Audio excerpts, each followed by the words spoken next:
podcast, and for Chelsea fans everywhere, every day is a blue day.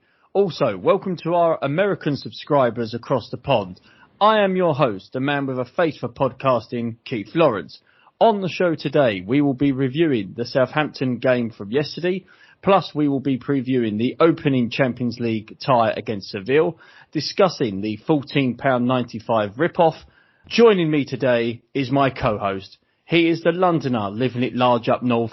He is Mr. Positivity and the man who finally has a microphone but doesn't work. He's your friend and mine, Warren. Warren, welcome to the show. Yeah, good morning, Keith. Thank you for letting everybody know about the microphone. I understand that the audio at my end hasn't been perfect recently, and I know that that's sort of probably not great for all of our listeners. So I did go out and purchase a microphone. I have spent all week troubleshooting and scouring the internet trying to get it to work in my laptop, but to no success. So we're going to crack on as we are at the minute. Apologies if you do experience any audio issues today. We are striving with every effort to sort of fix it as best as we can. I will be purchasing a new microphone in the coming days. So bear with us on that. But yes, thank you very much, Keith. Welcome everybody to this Sunday morning, as we are recording. Welcome, like you said, to our colonial cousins across the pond now. I believe the Atlanta Blues have been showing some interest and giving us some good feedback and likes on social media and stuff. So thanks very much for that. And yeah, welcome everyone to the show. So, before we discuss the Southampton game, I want to start on a positive. Now, my Facebook blew up, and the Blue Day Podcast's Facebook blew up with the announcement. And if you have missed it, I don't know how or why, but if you have missed it, then we will be announcing it right now. And that is that Ron Harris, yes, the former Chelsea captain, the man who lifted the FA Cup in 1970, the man who lifted the Cup Winners' Cup in 1971, Mr. Ron Harris, will be a guest on our show in November discussing his days at Chelsea Football Club. Warren, I know that you're excited with this. I'm extremely excited that we've managed to get Chelsea royalty on the Blue Day podcast. Well, that is the only way to describe Ron Chopper Harris. I'm sure that 99% of our listeners and 99% of Chelsea fans will be extremely familiar with him. Obviously, still is associated with the club to this day. Record appearance maker, 795 appearances. Like you said there, like first captain to lift the FA Cup with Chelsea. First captain to lift a European trophy. Won a League Cup in 67 as well, I think. 65. 65, I beg your pardon. 65. Yes, sorry, it was 67. We'll gloss over 67, which will become obvious during the recording with Mr. Harris. But yeah, extremely excited. One, like you said, royalty is the only way to describe him. Played for us for 20 years from a schoolboy, and yeah, just absolutely honoured and privileged that he's coming on to the podcast, especially considering it's such early days. It's given myself and Keith a lot of confidence in what we're doing, and we're recording that, and it's going to be out in the coming weeks. Keith's going to make an announcement on the date when it's going to be released shortly, and yeah, please tune in for it, because it's not very often that you're going to get Ron Harris have the opportunity to sit down with Chelsea fans. Like I said, he's still associated with the club, so he does a lot of stuff with, you know, like Sky Sports and other big broadcasters and stuff like that. And I know he used to do a lot for Chelsea TV, but this is one of the rare opportunities that he's going to sit down with two real Chelsea fans who are going to ask him real questions. So please get in touch. Let us know how excited you are to have Ron on the show. It's just so, honestly, Keith, for once, I'm struggling to articulate myself because I'm so excited. I am like a child who has just realised, I am like a 3-year-old child who's just realised they've pulled up to Peppa Pig World or Legoland or something of that nature, or the North Pole or something at Christmas. I am so excited. My leg is shaking thinking about it. It's, you know, wow. I don't know what else to say to that, to be honest. I can't top that. It was... I think we actually kind of need to move on, because otherwise we're just going to sit here talking about the fact that we're going to be talking to Ron Harris. Listeners, me and Keith have been on the phone for 3 hours each day this week, just literally barely even saying words, just saying, oh my God, we're going to be sat down in such and such amount of days, and we're going to be talking to Ron Chopper Harris. You know, somebody that has represented our beloved club more times than anybody else ever has and probably ever will. And to have achieved the things that he achieved and to have the reputation that he had, he revered within amongst professionals in the game. And for him to be coming on our little podcast about Chelsea is just, it's so humbling, and it really is a great honour. And, really looking forward to doing the interview, and really, really looking forward to everybody getting to listen to it as well. It might be little now, but it's going to grow, and it's going to grow in a big way. And I said this on the video that is uploaded on YouTube, Instagram and Facebook. The Blue Day podcast is here to stay, folks, and this is only the beginning. Yeah. Yes, we have got the legend that is Ron Harris coming on the show, but we will also be hopefully having some additional guests within the next coming months. And I also would like to give a big shout out to our previous guest, the chairman of the Chelsea Pitch Owners, Mr. Chris Isett, who has now subscribed to our Blue Day podcast. So thank you very much for that one. Warren, we're talking all positive. We've all got a little bit of enthusiasm and gusto in our voice. Let's all have that fucking ruined now, shall we? Talking about the game yesterday. Well, I mean, I don't know if it's been completely ruined because, for a start, I mean, I tell you what. Now, there's a reason why you're Mr. Positivity. Yeah, there is a reason why I'm Mr. Positivity, and my next sentence is going to be, there are reasons to be positive. For example, Timo Werner's 2 goals. Right. Oh. Let's just talk about those 2 individual moments, because what we're going to do is we're going to talk about individual mistakes from Zuma and from Kepa, and individual moments and stuff. So to maintain that consistency without even necessarily being positive, just to maintain a balance and a consistency to it, which I think is very important when reviewing things. Warren, let me just stop you there. Go on, because I do know you're probably going to make a very valid point. Let me just stop you there. Regards to the team itself before the game, yes, what did you make of the team selection? Well, I was disappointed that Mendy couldn't play, and I wasn't disappointed that Kepa was in goal necessarily. I mean, obviously, I've said on the show previously that I don't believe that Kepa should be in goal, but anyway, I was disappointed that Mendy couldn't play. I love Azpilicueta. I think Reece James has hit a bit of momentum. I think that he's more of an attacking threat, obviously, not just with his goals, just with his link-up play and his general pace. So I was a bit disappointed that Reece James didn't start. Werner, I think, plays better despite yesterday, despite him kind of proving me wrong. This was my initial thoughts before the game. I felt that Werner played better with another striker up there. And I've been saying since the beginning of the season, I like the idea of having more wingers in the team. Yesterday, we brought back 2 wingers from injury and still only played with 1 winger on the pitch. So now we've got 3 or 4 people that are capable of playing in the wide positions. World-class talent, Hudson-Odoi, Werner, Ziyech, Pulisic. We've got world-class options that wide, and we still only played with 1 winger. So I was a little bit... and Pulisic as well, playing from the right, and he's coming back from injury. Who knows? On the right hand side might end up being his best position, but up until now, the left has been his better position. So I was a little bit dubious of the Werner either being through the middle or there being a false 9. I was a bit dubious of it. However, it worked, and it flowed really, really well at times. I mean, what did you make of it? What did you think of there being no Tammy, no Giroud, no Hudson-Odoi? Well, no Kovacic. I was pleased that Werner actually played up top. I actually disagree with you. I think Werner's better as a number 9 because of the movement that we saw yesterday, because of his overall game that we saw yesterday. I think that, yes, against Southampton, he's probably going to do that more often than not, but his overall contribution to the team, I believe, would be better as a striker. I do agree with you, actually, with the winger situation. I'm not sure that Havertz is a winger as such. He's more, like a number 10 inside forward. Him and Mount seem to have been given the job. Sorry to cut you off there, Keith. No, that's fine. Him and Mount seem to have been given the job to be the left side of our forward-thinking midfield and attack, and neither of them. Havertz isn't playing 10, and Mount isn't playing the number 11 role, so to speak. You know, the left wing forward role.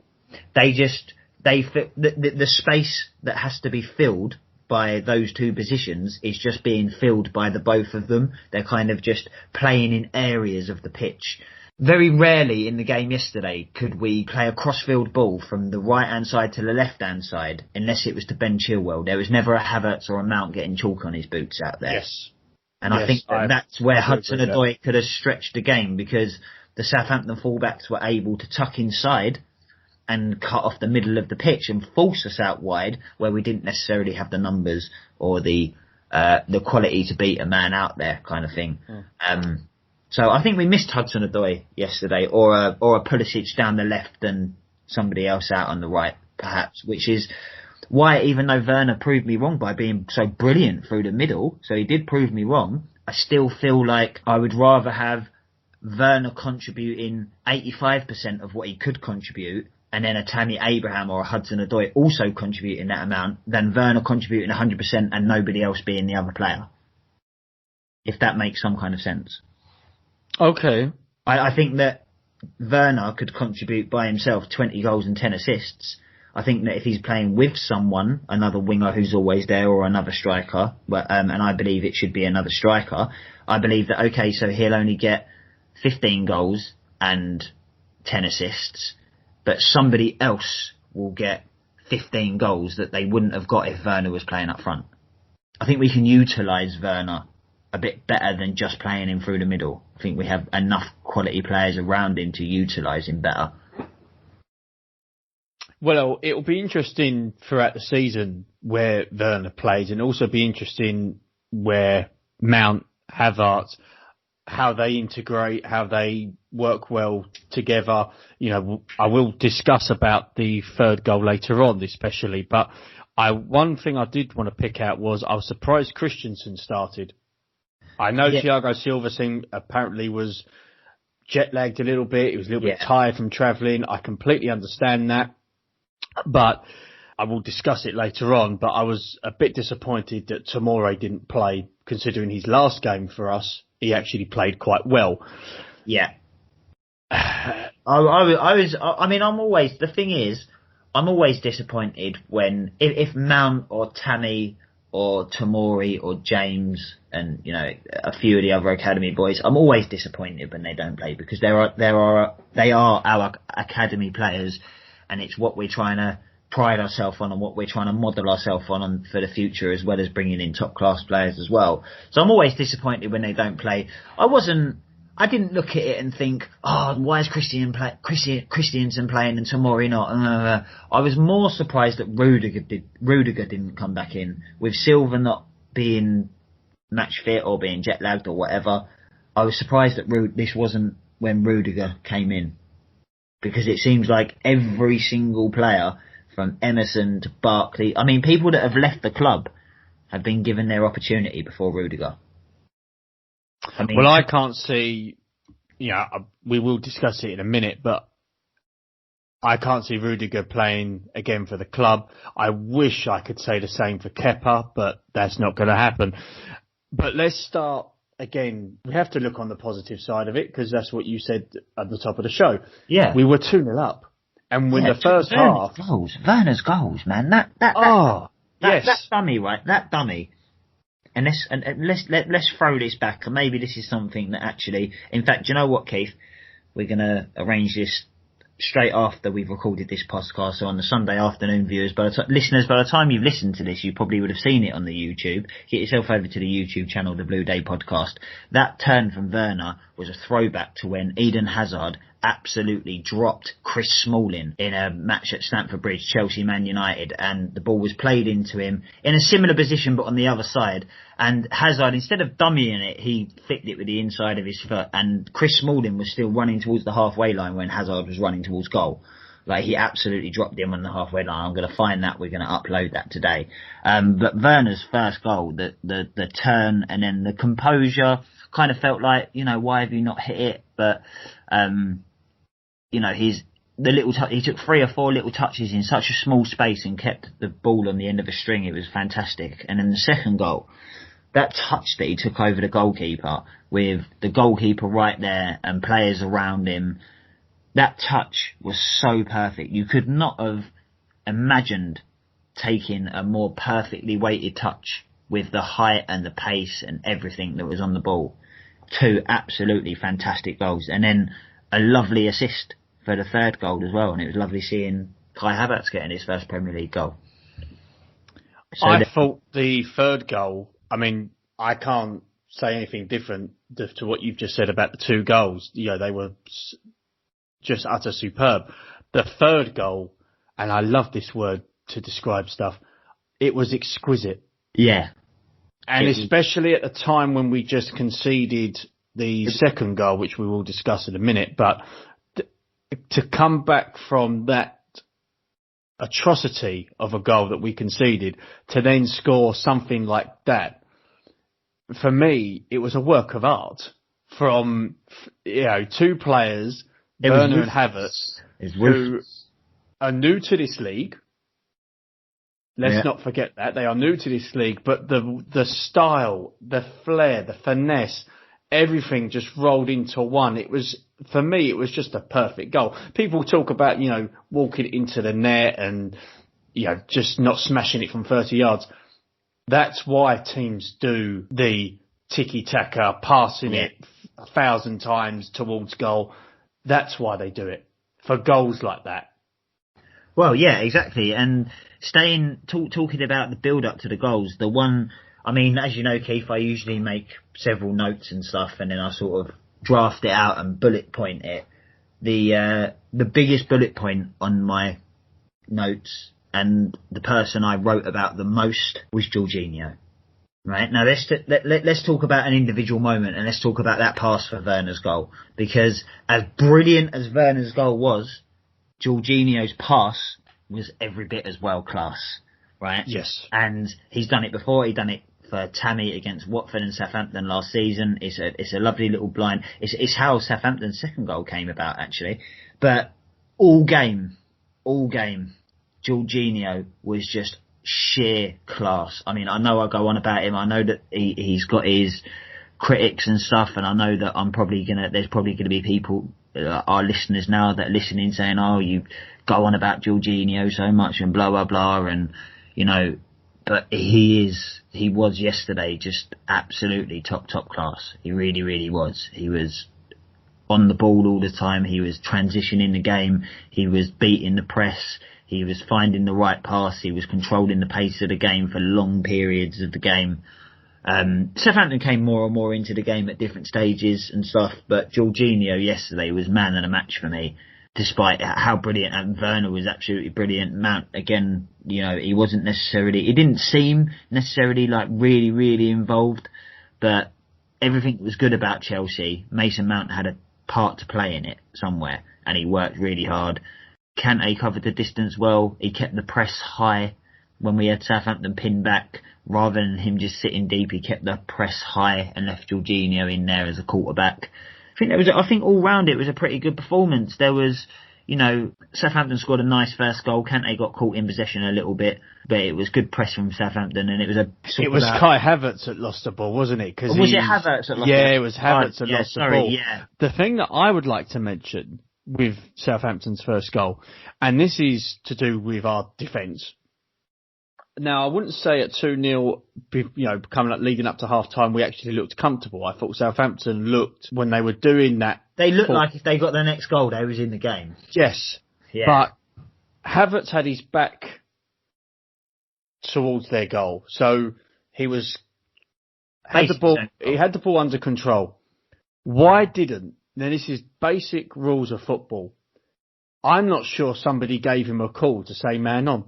As simple as that sounds, because it looked as if he had too much time on the ball. Why didn't someone in front of Havertz, like a Christensen, like a Zuma, even a Jorginho, Kante, why didn't they say man on? And then Havertz either lumps it forward, plays it back. He didn't need so much time on the ball.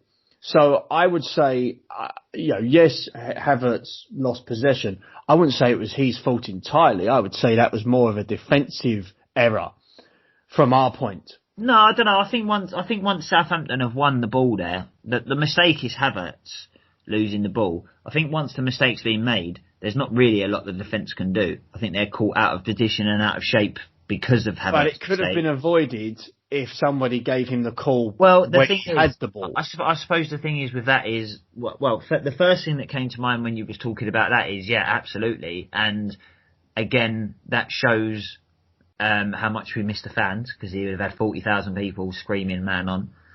Yes. Yes. Number two, yes, he should get the call, but should he be making that mistake even without the call? No. Thirdly, he's new. Who's to say that he understood the call? Maybe it took him a quarter of a second to realise what "man on" meant. Christensen speaks German. He wouldn't have been, no. No, I'm not. That's true. He would not have done on the day. It's Havertz's mistake. It's Havertz's mistake, but it could have been avoided. It could. Oh, absolutely, it could. It could have been avoided. It could have 5 been, seconds, 10 seconds beforehand. Absolutely, I totally agree. It could have been avoided. However, I have probably only ever seen 5 or 6 goals in my life that you could say genuinely could not have been avoided. There's always an issue. So I totally take on board what you're saying, Keith. I think that it's a bad mistake you can't be losing the ball 30 yards out from goal these days against anyone, because any team, even if they sit back, if you lose the ball 30 yards from goal, they're going to press you. And when you've got a man like Danny Ings who's it doesn't matter who's even in goal, he goes round them brilliantly, doesn't he? Like that was a lovely, lovely goal. And they do say goals change games, and as soon as Southampton scored, the timing of it. The timing of it right before half time, it just gave Southampton the ascendancy to push on in the second half, and we didn't look at all comfortable. No, there was time. No, I don't know. I think that we did kind of look fairly comfortable. I don't ever remember being penned in. I don't ever remember Southampton creating lots of clear-cut chances. I think Kepa made a good save at 2-2. At 3-2, I beg your pardon. He made a good save in the first half as well.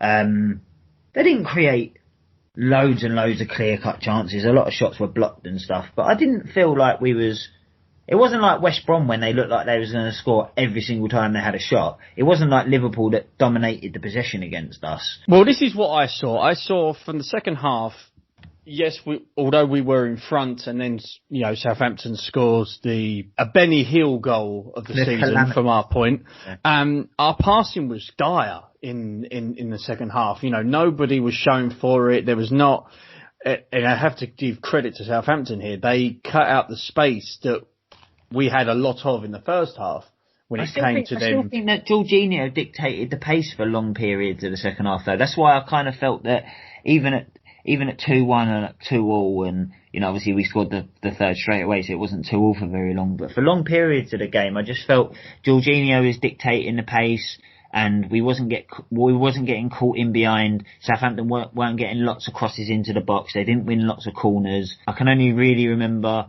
one free kick in a decent crossing position in the second half for Southampton, which is always dangerous because of James Ward-Prowse, who's one of the best dead ball. He's a good player. I do like James Ward-Prowse. Yeah. He's in terms of dead ball technique, he's one of the best in the Premier League. He's a throwback, even not quite there, but he's a throwback to David Beckham, James Ward-Prowse. So I really rate him really, really highly. If you could have a special teams in football like you do in American football, I think he would be like the MVP almost. But yeah, so I didn't ever feel like we was under the cosh especially. I think that we dictated the play for long periods of time. The second goal, I mean, obviously we have to mention it. We will talk about it now, yes. Yeah, it is. We will talk about it. It's Zuma's mistake, and then it's Kepa's mistake in equal blame. I'm not quite sure what Kepa was doing or thinking. I don't think he does. No, that was a weird moment. But we don't need to sort of I would sort of say that I would dwell more on Zuma's mistake, because Zuma's somebody that we expect probably to be pushing to be in the first team a lot more than Kepa. Zuma's made a lot less high profile mistakes than Kepa. So it's kind of like almost we expect it from Kepa, whereas we don't from Zuma, which is why I would probably dwell on Zuma's mistake more than Kepa, and especially because it was Zuma made the first mistake, so you kind of have to highlight that a little bit more anyway, because without Zuma's mistake, Kepa's not under pressure there. I felt like Kepa dealt with everything else pretty well. You know, he was fine playing it out from the back. A miracle happened in the 81st minute when we were 3-2 up. What, he caught the ball? No, I don't think he's done that since he was about 2 years old, but he actually made a save, and it was a good save. In the 81st minute. No, he's made a few saves this season. Well, we'll have to agree to disagree. But let's go in length with the second goal, because I think when Match of the Day or Sky play that again, they should have the Benny Hill theme being played, because it was an utter fucking disgraceful goal. Zuma, and I've said this, and other Chelsea fans have said it, he is not a ball-playing centre-half. He's only one-footed, so why is he trying to pass it back with his left foot? Yes, it was a poor pass. Anybody can do that. What was Kepa doing? You know, they did the kneeling before the game. I don't know what he was doing, sort of, you know, when a striker was bearing down a goal. I know he can't pick it up, because otherwise it would have been a back pass. I understand that. I think he went to go and pick it up and then changed his mind. Yes. That's the hesitation. Yes. And that comes from not being confident, and that comes from the mistakes he made.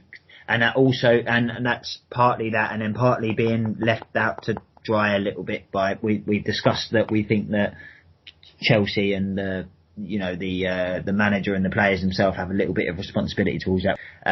So all them things combined, and then he just hesitated in that moment rather than just being a confident goalkeeper, and not even necessarily be. The thing is, like I've said before, you know, if you're not very confident, what you do is you go back to basics. You go back to basics. If your confidence has been knocked, you just do the right thing all the time. You put it in row Z, and then somebody says, "Hey, come on, there's an easy pass there." Yeah, well, I won't risk it. Fuck you. Do you know what I mean? That's what he needed to go back to basics, but he's not doing that though. Yeah, no, he's not. No, he's not doing that. Right. No, you're absolutely right. But he did it for most of the game yesterday. It was just in that one moment, and it just shows what a confidence game of football can be. So yeah, it was. You know, obviously Zuma's just got caught in two minds. He didn't really know what to do. I think Rose Z would have been good. Well, no, not from there. I mean, Zuma doesn't need to put it in Rose Z from there. Zuma just needs to make the pass.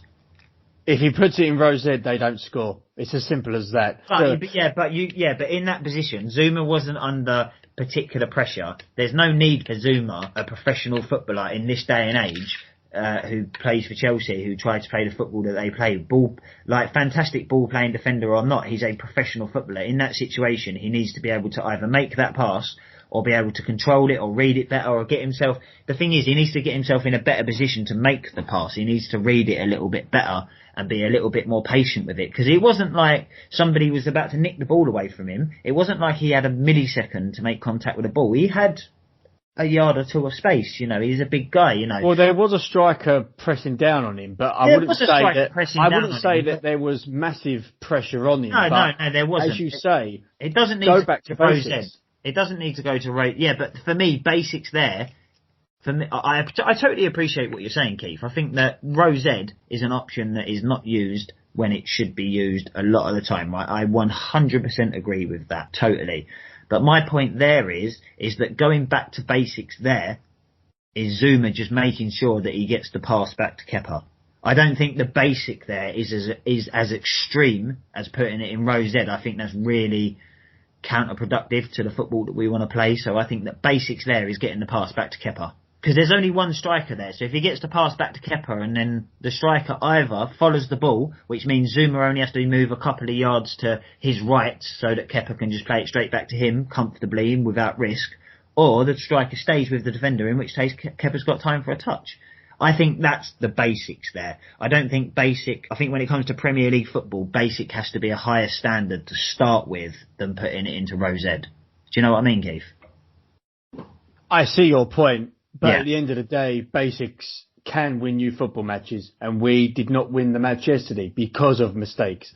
But with Zuma, I'm not saying he's a shit defender, because he's not, but he's not one that he's going to... He was our best defender. Defensively, he was our best defender yesterday. I have an uncomfortable feeling about where our defence is at the moment because it's not It changed. hasn't developed at all. Yeah, No. it hasn't developed at all. There's been no genuine progress there. We played all right against Crystal Palace, but there was times last season that we played all right and kept clean sheets. It's no different. The individual mistakes are still there. The only positive I take from it is that, and trying to be positive, and it's not always easy to be positive. Sometimes I do have to make a conscious effort to be positive. It's not always easy for me to be positive. But the way that I see it is, tactically, Frank is not inept. Like, do you know what I mean? He's not a bad manager. He's not a bad coach. Tactically is not where we're struggling. There are still individual mistakes. I was having a very heated debate with Aaron, an avid listener of the Blue Day podcast. And he was saying that if it was anybody else, if it was Sarri, Conte, Jose, Carlo, Ancelotti, if it was any of them and this was happening, we'd be calling from their head and all the rest of it. And I don't really buy that as a logical argument, because it's saying, because we've been non-supportive to our club and our manager before as fans, that we shouldn't be to Frank. I totally disagree. I think we're trying to change the model of our club and bringing through the youth and the English and bringing back the legends to the club and everything. I think we're trying to remodel ourselves as a club, and it takes time. Then you've got to look at the people that are making the mistakes. Are they the same players as last season, and why hasn't Frank replace them? Again, looking at this, I'm trying to look at this constructively from Aaron's point of view and trying to understand Aaron's point, because he kind of believes that Frank isn't perhaps ready. It may be just a little bit too soon for him and stuff, and he's kind of on the fence about whether he thinks that Frank should be in charge or not at the minute.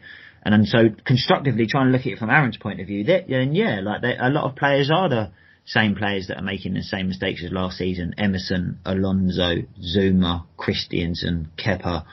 And why hasn't he replaced them? I think that Frank would have gone out and bought Oblak before he bought Havertz. I think that Havertz is going to be a top class player, and I'm so excited that we signed him. But he stinks of a Roman Abramovich signing more than a Frank Lampard signing to me.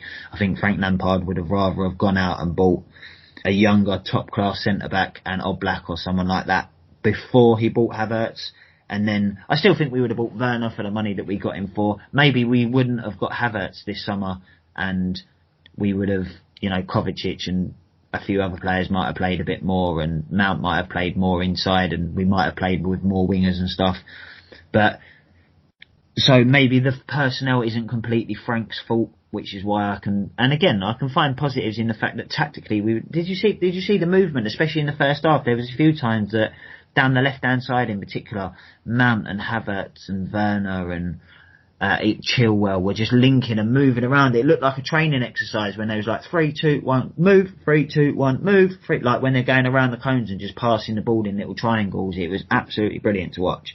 And like I said, all 3 goals were absolutely brilliant. And we did play well for long periods. And Southampton are a good side, and they have got a striker who scores every single match. But we should beat Southampton. However, looking at it as a positive, we lost against Southampton at home last year, so we're already a point better off against Southampton than we were at this stage last year. Let me wrap this up, because I think that we are sort of going round in circles. The criticism, we're saying the same things we're saying week in, week out. So the criticism is fair. I do think yes, it is, absolutely. Let's just put a bow on it, though, because I'll go back to your point of what you said. Last season, we lost to Southampton at home. This season, we drew. Okay, positive. It's another goal we've conceded very late on. Yeah, and I will include from last season. Yeah. So that, every Chelsea fan has said it, we need to improve. Does it take 18 months to improve a defence?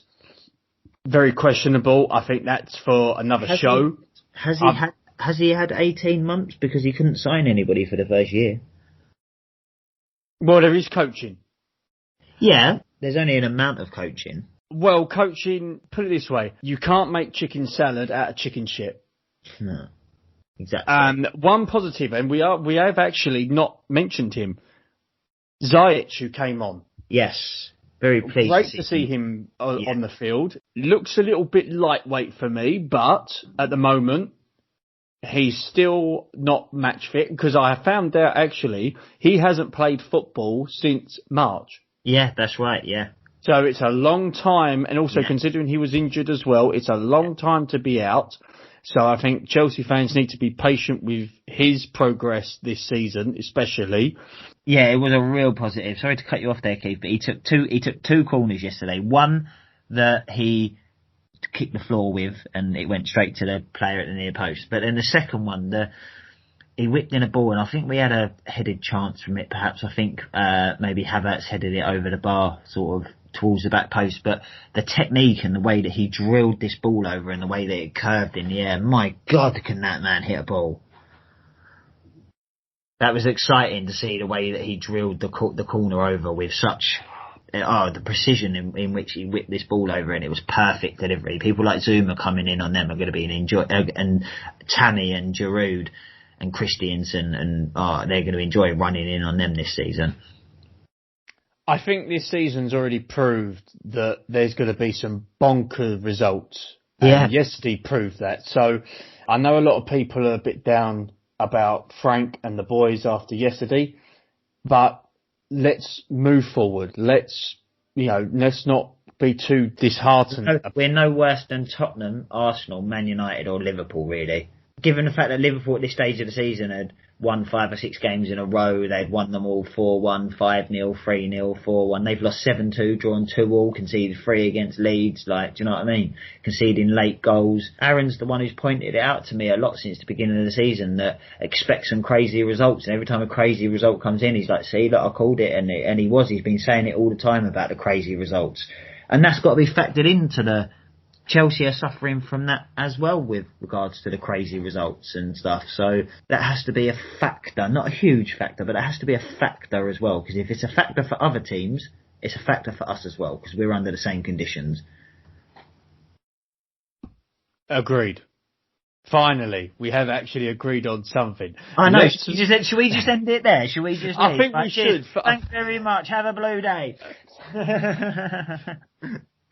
Let's move on to our little rants for this week, and in particular the lovely decision to have normal fans being charged £15 to watch their teams play on a platform with plastic crowd noise.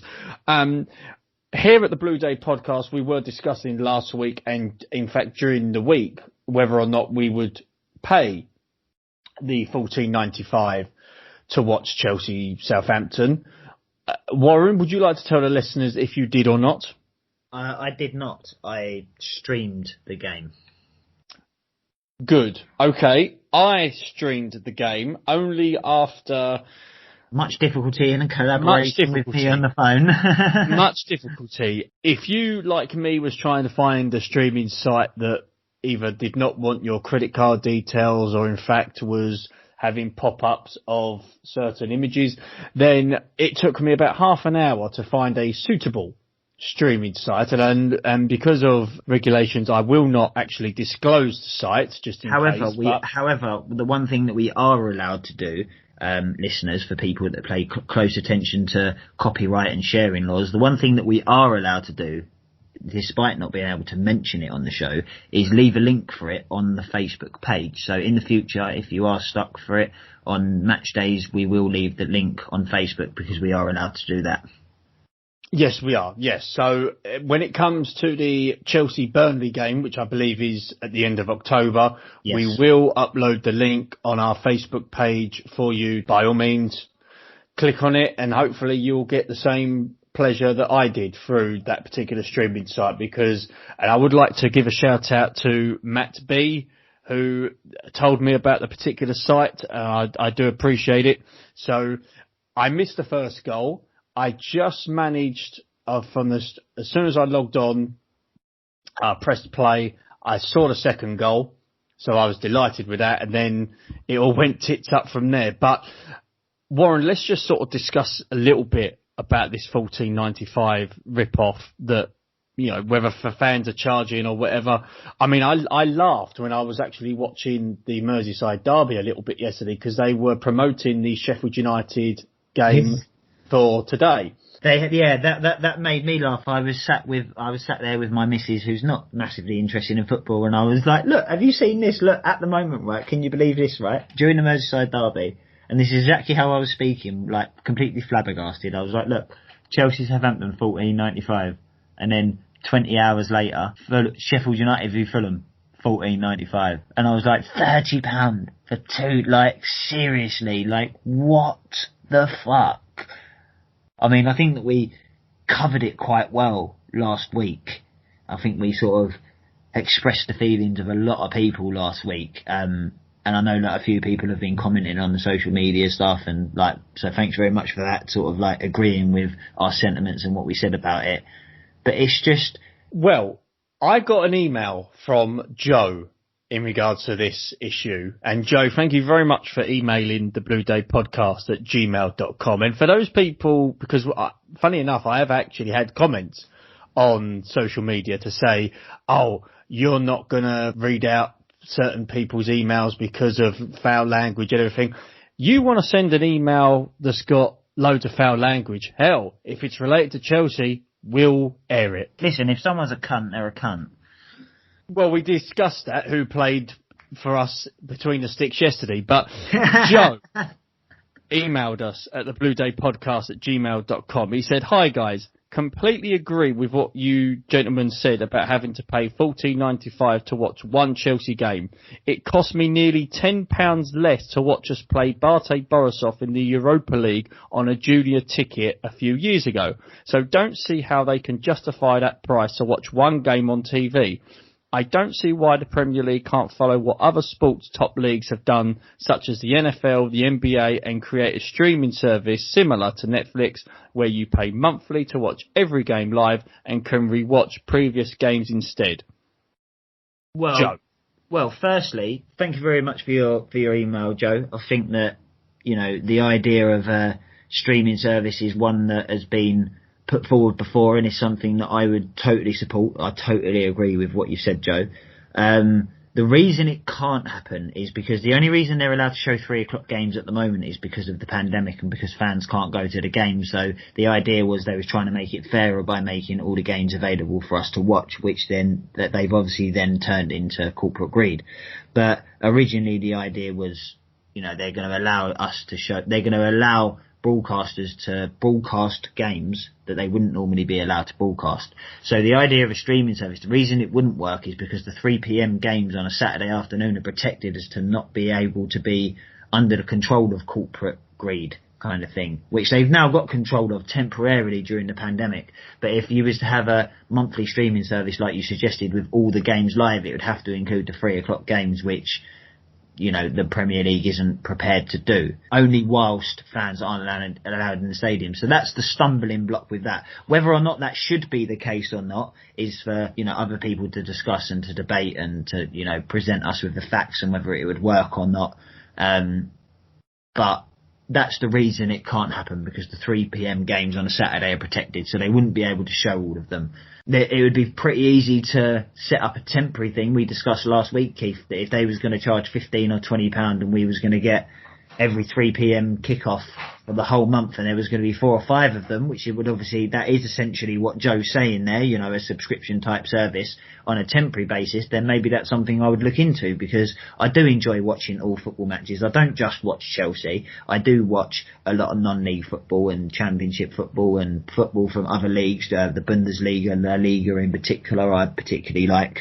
So I wouldn't mind paying for the extra games, but it's the per game. It's the amount, first of all, and it's the per game thing. So to the point that I enjoy watching all of the games. So I pay X amount of pounds for my Sky Sports subscription per month, £30+ a month.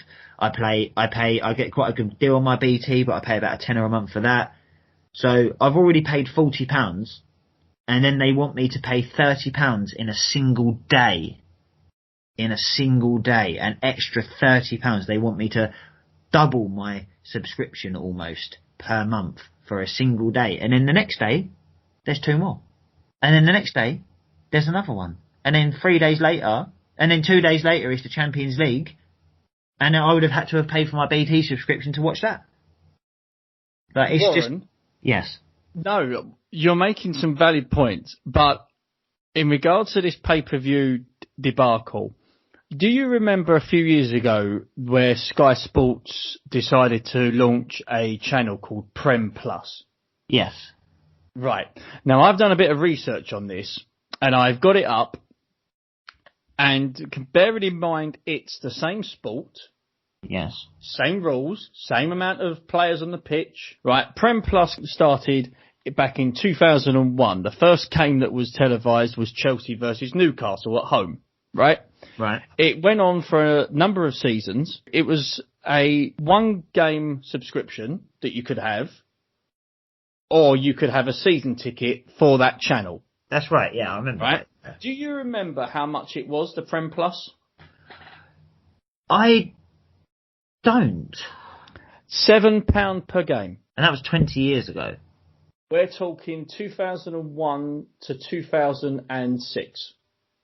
So really, the prices are probably, if it's twice as expensive now, that's probably as much, everything's probably twice as expensive now, really, isn't it, in terms of your subscriptions and your TV services and stuff.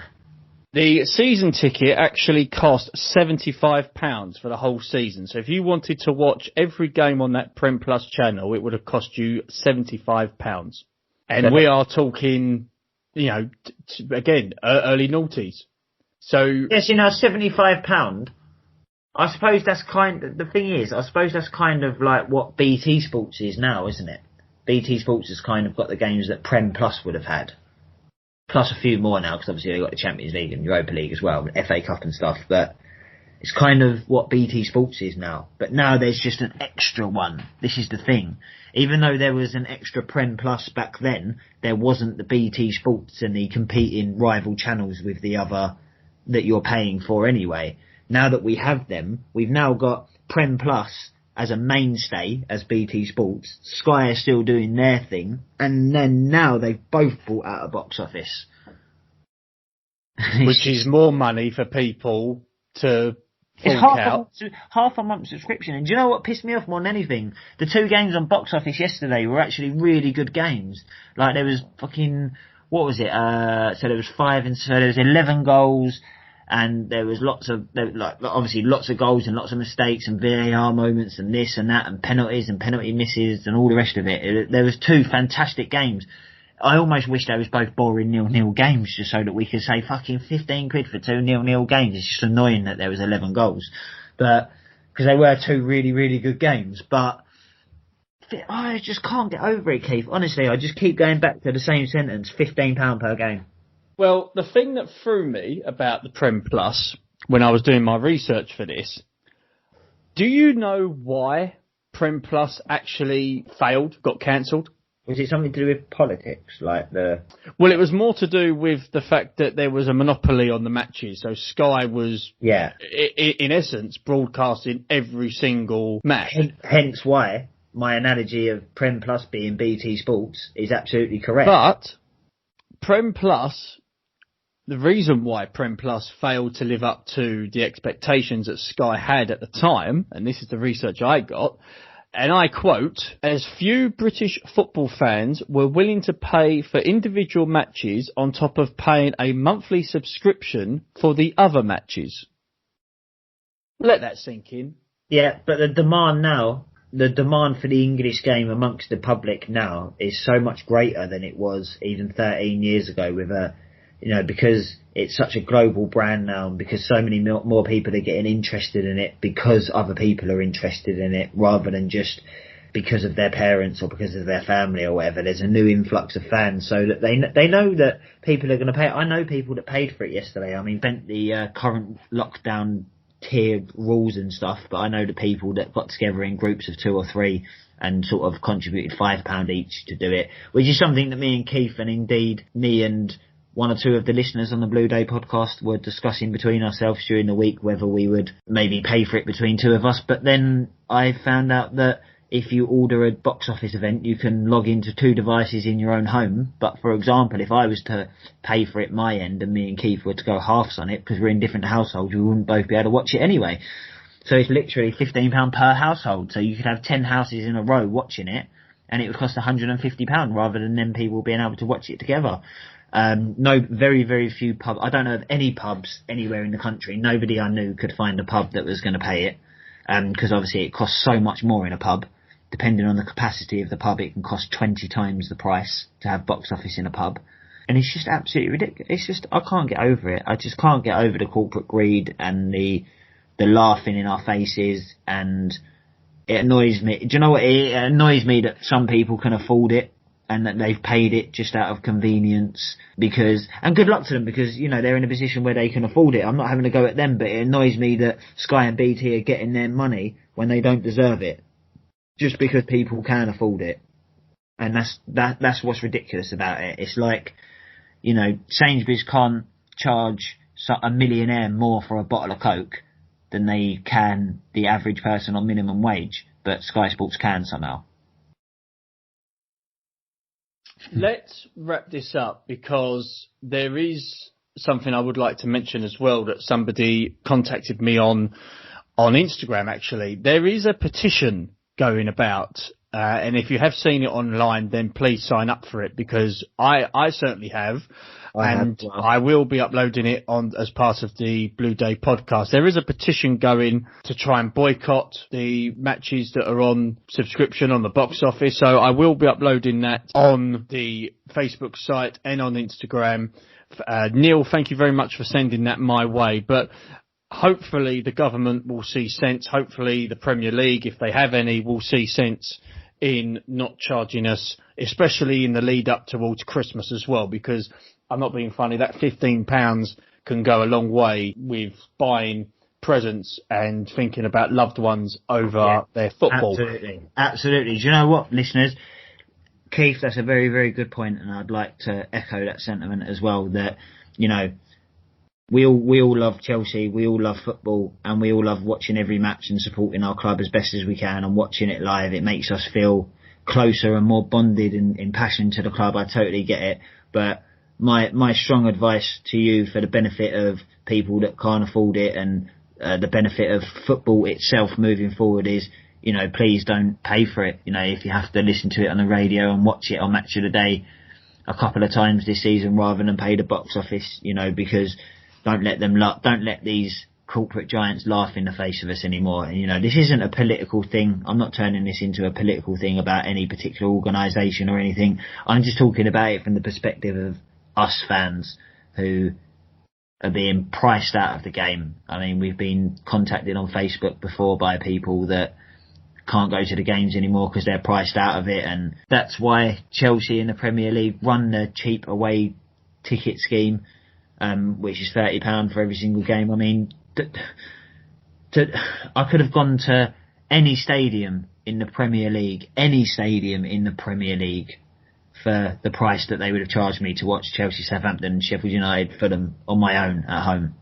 During lockdown rules, when I'm not, it's not even as if I can invite 5 of me mates in to watch it and just pay for it myself and just have a party, not have a party, but have a few of the boys around and have a drink. We're not allowed. You have to pay £15 to watch it by yourself. So my advice is just stream it. Illegally stream it. Fight the power. Any which way you can, stream it. Warren, we'll put a bow on that, and then hopefully we'll hear some more this week about somebody actually having the balls to change the ridiculous decision. But let's preview, although we are in the middle of October, near November, it is the start of the Champions League coming up midweek. And it's a competition that has many great memories for me as a Chelsea supporter, like you and like all our listeners all across the world. But this season in particular is going to be a bit different because there'll be no crowds in certain stadiums. I did hear there was a couple of teams in the UEFA Champions League that were given permission to have some spectators in their games. So hopefully that will be a bit of comfort for those that are in desperate need to watch their teams play. But Warren, we've got Seville as first home game. The Europa League winners. They're no mugs. I'm a little bit sceptical on how we're going to play based on yesterday and based on how I see Seville as a top side. but it's the sort of games that not only should we be watching live there in the flesh, but it's the sort of games that we should be playing year in, year out against top sides like Seville. Well, like you said there, Keith, Seville are a very, very, very good side. They have been, I mean, I know the La Liga, the bottom half of La Liga isn't as strong as the bottom half of the Premier League, but the top half certainly is. And it's a very difficult league to be successful in every single year. And they have a fantastic European pedigree. I think that they are, along with Chelsea, they're the strongest team in the group. The lack of fans will benefit us in their stadium, and it will benefit them in our stadium. I think Chelsea missing fans at Stamford Bridge on European nights is a big, big loss. It's a big, big miss to the team. Every single time they walk out on the pitch is a big miss, but especially there's something about European nights at Stamford Bridge. So yeah, it's like we mentioned it before, just after the draw, which obviously you did live on our YouTube channel. We mentioned it before that we cannot take this group lightly. We don't have the team of the Mourinho teams and the Ancelotti teams and etc. etc. We're not that team at the moment, so we cannot take it lightly. We have to be extremely prepared, and we have to individually.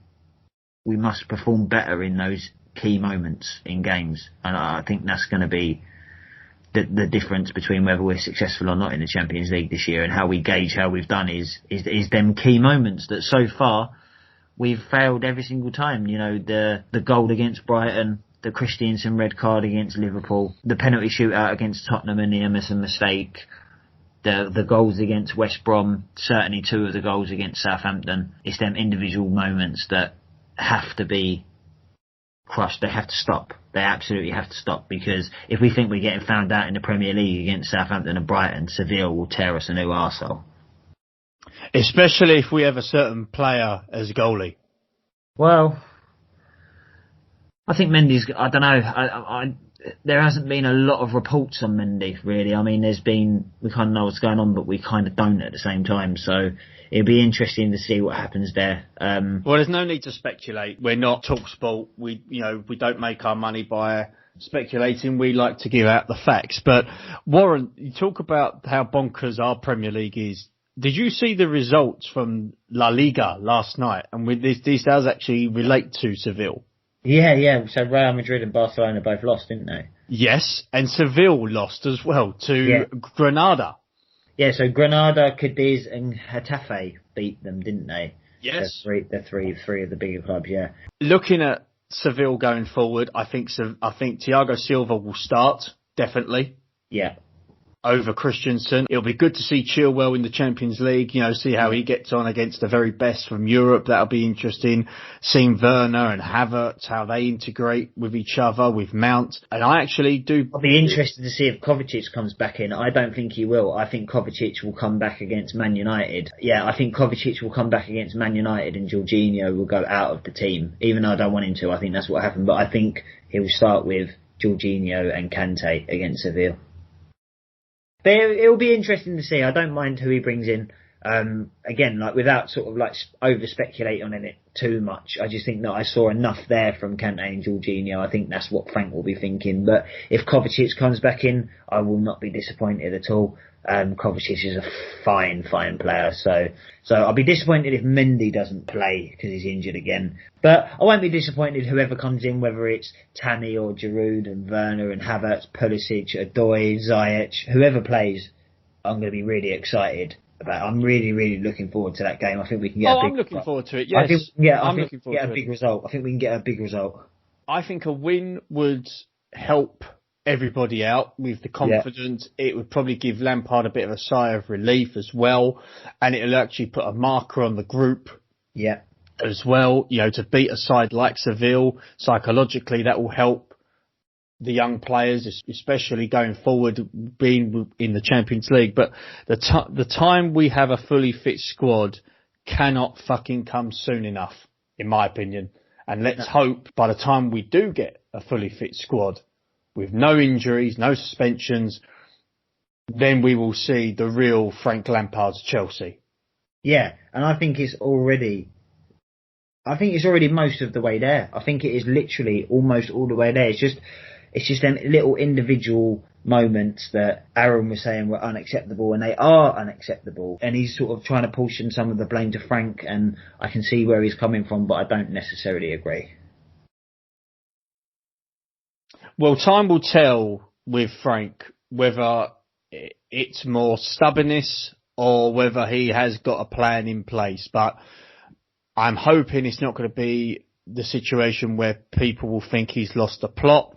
I'm hoping that he will ride this storm out with the lack of clean sheets. And again, with Mendy in goal, whether he's going to be the long-term solution, and I'm talking about the keeper for the next 5 years, that's going to be questionable. But I think people just have to wise up. And yes, please don't criticise Frank. I'm not saying that he doesn't deserve it, but because I don't think he does deserve it. We're trying to. People are saying that, oh, look at, like, Pep went out and bought this goalkeeper and that defender and sorted it all out, and Klopp went out and done this and done that and blah, blah, blah, and all the rest of it. And it's like, well, yeah, but they didn't have a transfer embargo for the first year. They didn't have to integrate 9 academy players into an already ageing squad that just lost Eden Hazard and had the upheaval of the season before, when we still managed to win a European trophy and get to a League Cup final and qualify for the Champions League under Sarri. But we had all the commotion of everything that had gone on for years before with Conte and Jose and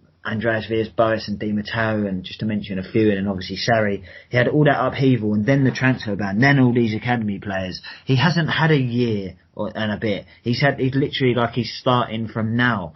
So he hasn't had all that time to do it. Like I said, I also think that the club have been involved in some of the transfers that have been made, and he's had to settle for getting most of the players that he wants, and then some top class players on top of it that he knows are top class but wouldn't have been his first choice positions to buy in.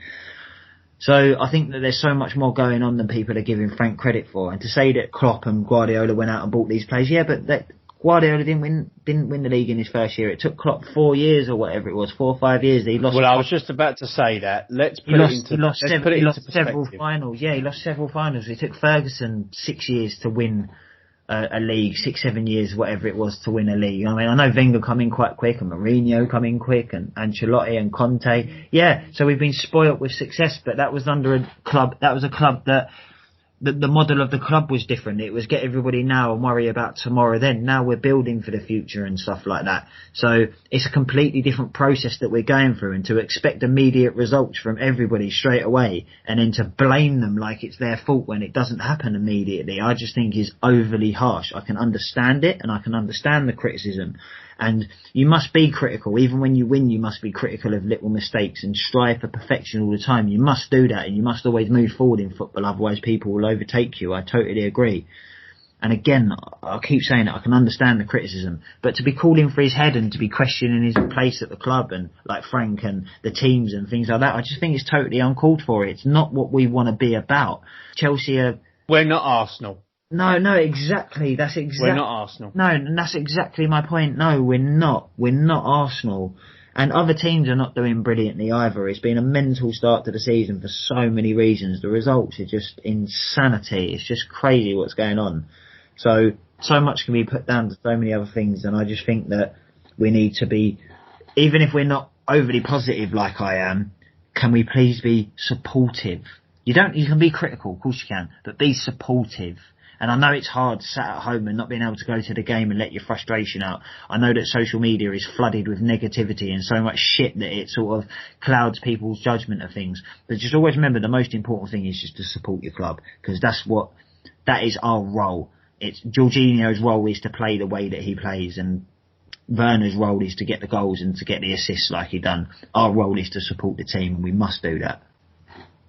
Warren, it's been a bonkers year.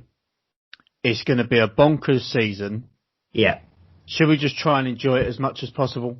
Yeah, I am enjoying it. I'm still I'm buzzing. I watched Match of the Day this morning and watched Werner's 2 goals again. And yeah, I watched the analysis after, and it annoyed me a little bit, and they was talking about mistakes and this and that and blah, blah, blah. But obviously they spoke a lot about Werner's 2 goals, and it just put a smile on my face. And yeah, I'm disappointed that we ended up drawing, but Yeah, like, do you know what I mean? It's coming. It's coming. It's there now. Like, it's started. It's not coming. It's started to happen now. We've moved on from where I was saying we were a couple of weeks ago. I have seen progress. I have seen development. It's the same old story at the back. 4 of the 5 at the back yesterday were the same as last season, whether we like them or not, whether it's Azpilicueta or Kepa or whatever. 4 of the 5 were the same. That does need to change. Silva needs to come in. Mendy needs to come in. I love Azpilicueta so much. I think Reece James really needs a good chance in a good run in the team now. I think he's the option going forward. I think he just gives us that little bit more as a team. So I think we can solve that problem. Every problem we have is solvable. And that's what I like. It's not like we need to go it's not like 6 months ago when we was like, right, we've got a good team, we need to go out and buy 4 or 5 players, a goalkeeper, a defender, and this and that and all the rest of it. We've got that now. So we just need to crack on and support our team as best as we can. And we're going to have a good season. You watch at the end of the season, we're going to be positive at the end of the season. Brilliant final words, Warren. Yes. Ladies and gentlemen, thank you very much for listening to the Blue Day podcast this week. I have been Keith Lawrence. He's been Warren Carefree.